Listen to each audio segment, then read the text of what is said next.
teman kita yang kayak gitu? Ada Pak. Solih nggak dia? Solih. Sholatnya selalu tepat waktu.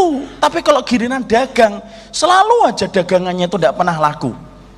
Dan ada yang kayak gitu, ada yang disempitkan, ada yang dilapangkan, dan semuanya itu ada hikmahnya. Apa hikmahnya kalau kita miskin? Loh, kita apa tidak pernah baca toh keterangan dari Imam Ibnu Qayyim?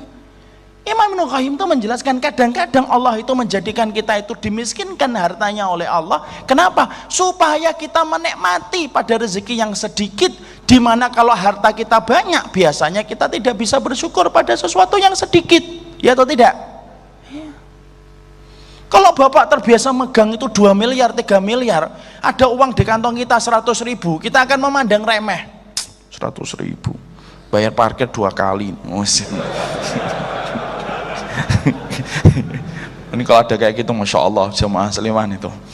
Maka kemudian dia tidak akan bersyukur Pak. Kenapa?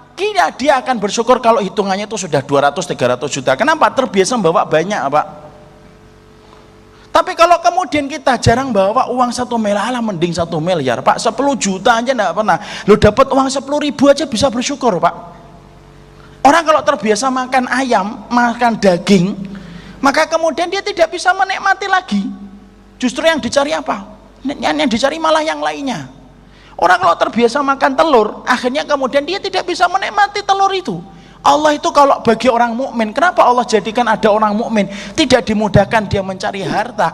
Itu di situ ada hikmah bahwasanya Allah ingin supaya dia bersyukur terhadap sedikit harta. Ketika harta itu kemudian bisa memuaskan kenikmatan dalam hidupnya, ketika harta itu banyak malah tidak bisa memuaskan bagaimana dalam hidupnya itu. Jadi kalau kadang-kadang kita miskin itu apa? Supaya Allah itu melihat kamu dapat 5.000 aja syukur. Dan itu ada yang dimiskinkan semacam itu Pak. Kita apa tidak rindu Pak, saat-saat mungkin tidak punya apa-apa gitu. Lihat bapak orang tua kita makan pohong pisang nikmat Pak. Kalau coba sekarang Pak, makan daging sampai bosan, belenger gitu. Ayam itu kita ini sebenarnya sebagian dari kita sudah bosan gitu. Sampai ayam itu dibuat namanya itu macam-macam gitu. Ayam kremes, ayam keletak. Nah, karena orang itu sudah mulai bosan dengan ayam Pak. Karena kemudian Allah itu pingin supaya ketika ada yang dimiskinkan oleh Allah, di situ Allah itu pingin supaya dia itu bersyukur terhadap sedikitnya harta. Kenapa? Salah satu definisi ketakwaan itu bersyukur terhadap sedikitnya harta. Makanya di situ kita paham, Allah lapangkan, Allah sedikitkan.